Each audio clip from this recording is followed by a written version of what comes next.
But what is happening in the country with the world's largest oil reserves? Venezuela. It is already in a shambles. Despite its oil reserves, the country today has fuel shortage. Years of economic and political crisis have brought Venezuela to its knees, and now the coronavirus could strike the final blow. The pandemic has escalated Venezuela's political crisis. Nicolas Maduro still remains in charge. He calls himself president.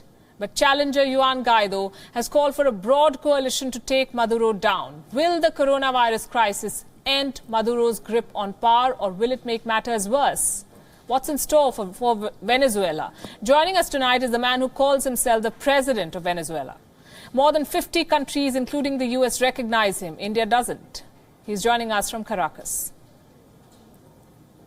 How is Venezuela coping with this pandemic? We are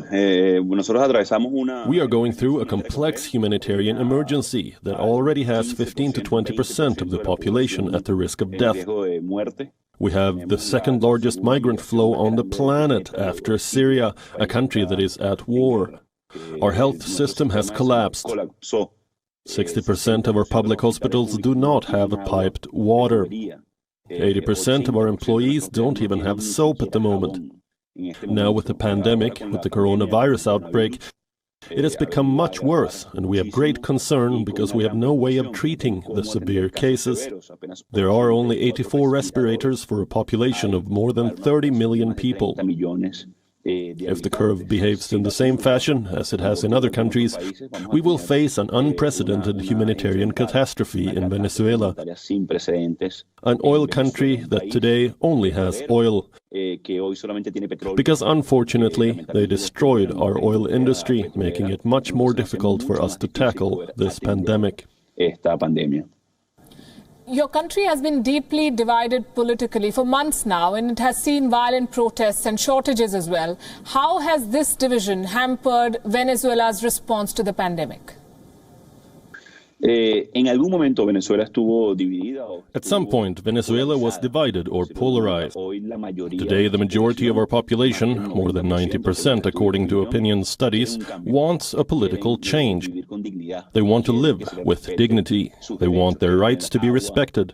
They want to have water in their houses. They want a coherent and a right health system that meets their needs. They want to be able to work and live on their own salaries, as I did. Although I come from a popular area, I managed to study at the university, graduate, got educated, and was able to serve our people. That is what Venezuela wants. The country is not divided. A united country is facing a brutal dictatorship that today has links to terrorism and drug trafficking.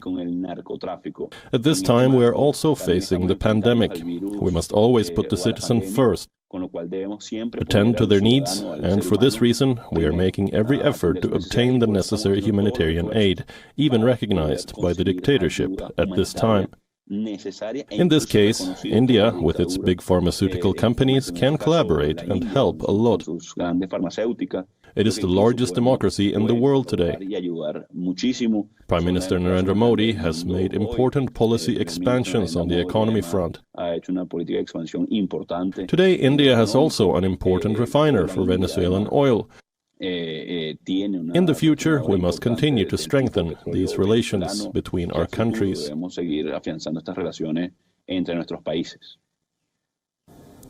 China is also sending supplies. They're sending supplies to many countries, including yours. China may even give a financial relief package to Venezuela. Do you fear that this crisis will plunge Venezuela deeper in China's grip? Today, Venezuela has important commercial relations with China and also with India. Regrettably, our oil industry is now destroyed, limiting our capacities of being able to have healthy trade ties, not just in the region, but with the world. For us in the near future, once we have gone through the dictatorship and the pandemic, the challenge is to be able to have healthy commercial relations with China, with India, and with the world. Unfortunately, today, this is not possible because the dictators that usurped the executive power in Venezuela have preferred to link themselves with drug trafficking, terrorism, and destruction of the Amazon to try to exploit our gold. China in recent years has not given financial support to the dictatorship. because they don't have the parliament's approval, which I preside as president in charge. It is recognized by 60 countries of the world and our struggle to recover our democracy. Oil prices have plunged. OPEC has struck a deal to cut production now, and that only spells more bad news for your government. What then are Venezuela's options right now? I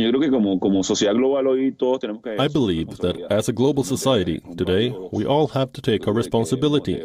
Not only a country or two, we must be jointly responsible for what is happening. Yes, we need some answers. I think that at this moment, as is the fight against climate change, as is the interdependence between nations, we have to be able to prevent something like this in the future. It is evident that we cannot face an emergency like this in the future with the vulnerability that we have today between countries.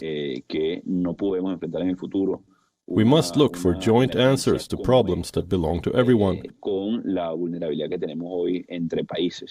There is climate change, there is a pandemic, terrorism, drug trafficking. This should leave a lesson for us as humanity.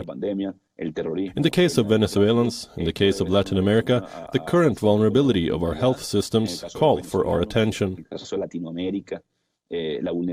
We should never go through a situation like this again. We must prepare for the future, and of course, what we want to bequeath to future generations. Lo que queremos legar a nuestras futuras generaciones.